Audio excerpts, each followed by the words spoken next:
Hello বন্ধুরা, কেমন আছো তোমরা? রান্না কাব্যকথা কিচেন থেকে চলে আসলাম আজকের এই দুপুরবেলা। আজকে রান্না করব ঢ্যাঁড়স চিংড়ি চচ্চড়ি। তবে চলো আমরা রান্নায় চলে যাই। দেখো, আমি গ্যাসের চুলে একটা প্যান বসিয়ে রেখেছি, তাওয়াটা গরম হয়ে গেছে। এখন আমি কিছু তেল দিয়ে দিলাম এবং এই তেলের মধ্যে আমি আগে এই যে চিংড়ি মাছগুলো রয়েছে এগুলিকে অল্প হলুদ এবং লবণ দিয়ে ভেজে নেব।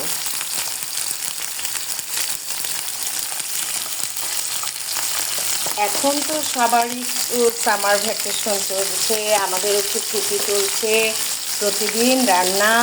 ভাবলাম ঝটপট করে একটু ঢ্যাঁড়সটা চিংড়ি মাছটা খুব সহজে তাড়াতাড়ি রান্না হয়ে যায়। আজকে আর কোনো দিকে তাকাতাকি নয়, এতে সবজিও খাওয়া হলো। ঢ্যাঁড়সটা শরীরের জন্য অত্যন্ত উপকারী। দেখো, চিংড়ি মাছগুলোকে আমি হলুদ লবণ দিয়ে একটু ভেজে নিচ্ছি।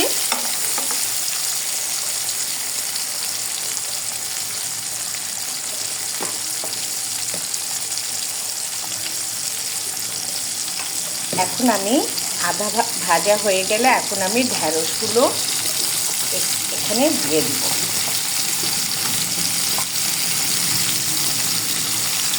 এই রান্নাটা খুব সহজেই ঝটপট করা হয়ে থাকে, তা রাঁধতে কোনো সমস্যা হয় না। ঢ্যাঁড়সটা খুব শরীরের জন্য উপকারী। ঢ্যাঁড়স রান্নাটাও খুব সহজে হয়ে থাকে। দেখো, আমি এটার উপরে আজকে বেশি রসিয়ে কষিয়ে নয়, একটু এটার উপরেই আমি আবার একটু তেল দিয়ে দিলাম। এখন আমি দেখো এখানে একটু এই যে পেঁয়াজ কুচি করে রেখেছি এগুলোকে এখানে দিয়ে দেব এবং এখানে আমি দেব 1 চামচ হলুদ, অল্প পরিমাণ লবণ, যেহেতু আমি চিংড়ি মাছে লবণ মেখে রেখেছিলাম সেহেতু অল্প পরিমাণ লবণ দিয়েছি। এখন আমি কাঁচামরিচ শুকনো লঙ্কার গুঁড়ো দিয়ে দিব। এবার একটু নাড়াচাড়া করব।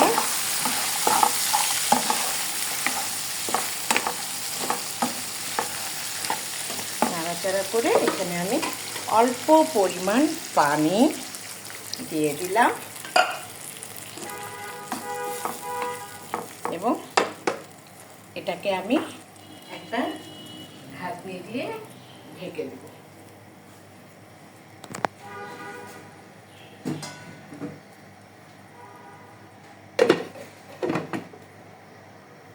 তোমরা ঠিক এবং এই ঢাকনি দিয়ে ঢেকে দিলাম এবং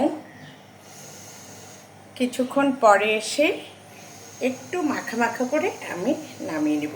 তোমরা ঠিক এইভাবে খুব সহজে একটা চিংড়ি মাছ কারি তৈরি করে দেখো, যে সময়টাও অল্প লাগবে এবং তোমাদের ভালোও লাগবে। ভালো থেকো সবাই, সুস্থ থেকো। এই গরমে একটু পানি খেও, ডাবের পানি, শরবত, আমের জুস এগুলি খেলে শরীরটাও ভালো থাকবে এবং সাথে স্বাস্থ্যসম্মত তরকারি খেয়েও ভালো থেকো সবসময় সবাই। বাই।